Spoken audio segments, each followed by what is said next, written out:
Hezbollah अब Israel से जंग में आगे निकल रहा है। हिजबुल्लाह के कई ड्रोन एक एक करके इजराइल में घुसकर बमबारी करते भी नजर आए हैं, जिससे पूरे इजराइल में सायरन बजते हुए सुनाई देने लगे।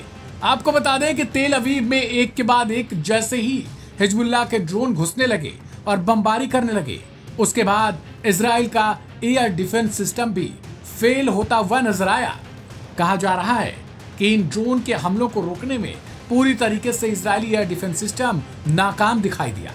तेल अवीव के इस हमले को कारगर भी बताया जा रहा है, क्योंकि इस हमले में इजराइल को काफी हद तक नुकसान भी पहुंचा है। सिर्फ तेल अवीव ही नहीं, बल्कि रिपोर्ट्स बता रही हैं कि इजराइल के तटीय शहर हाइफा में भी ड्रोन हमलों के जरिए काफी हद तक नुकसान पहुंचाया गया है। बता दें कि यह पहली बार नहीं है जब हिजबुल्लाह ने ड्रोन से हमला बोला हो। दरअसल रॉकेट और मिसाइल हमलों से इजराइल अपने एयर डिफेंस सिस्टम से खुद को बचा लेता है, लेकिन इजरायली एयर डिफेंस सिस्टम अब हिजबुल्लाह के ड्रोन को रोकने में पूरी तरीके से नाकाम है, क्योंकि यह ड्रोन विरोधी तकनीकी नहीं है। हालांकि इजराइल ने ड्रोन विरोधी तकनीकों को भी विकसित कर लिया है, लेकिन अभी तक वो सिस्टम बैठा नहीं पाया। हिजबुल्लाह ने अपनी रणनीति में बड़ा बदलाव भी किया है, जिसके मुताबिक इजराइल पर हमले के लिए ड्रोन अटैक का प्लान उसने सही समझा है, क्योंकि ड्रोन ही अक्सर देखा जा रहा है कि इजराइल पर हमले में हिजबुल्लाह के कामयाब भी हो रहे हैं। हालांकि सिर्फ इजराइल को ही नुकसान नहीं हो रहे, बल्कि इस जंग में अब हिजबुल्लाह को भी काफी हद तक नुकसान पहुंचने की खबर आई है। रिपोर्ट्स की माने तो इजरायली फोर्सेस ने लेबनान में हिजबुल्लाह के कई ठिकानों पर कब्जा कर लिया है। बता दें कि इजराइल हिजबुल्लाह के बीच इस जंग में अभी तक सैकड़ों लोगों को अपनी जान गंवानी पड़ गई है।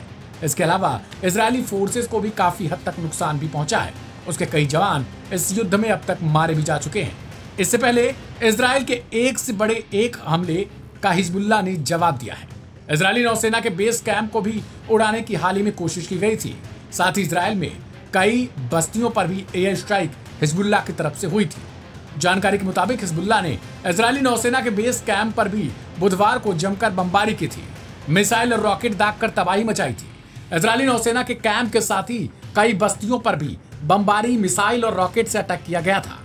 बता दें कि इजराइल पर ड्रोन अटैक ही नहीं, बल्कि इजराइल की ओर से आने वाले विश्व प्रसिद्ध ड्रोन हर्मिस तक को हिजबुल्लाह ने अपना निशाना बनाना शुरू कर दिया है। बीते दिनों ही इजराइल की ओर से दागे गए उसके विश्व प्रसिद्ध हर्मिस 900 ड्रोन को हिजबुल्लाह ने आसमान में ही चकनाचूर कर दिया। यह खबर दुनिया भर की मीडिया में भी छाई थी। हालांकि आज हिजबुल्लाह ने इजराइल के 2 शहरों को जहां दहलाया, तो दूसरी ओर इजराइल ने लेबनान के बेरूत में बड़ा मिसाइल हमला किया, जिसमें तकरीबन 40 लोगों के मौत होने की खबर भी सामने आई है।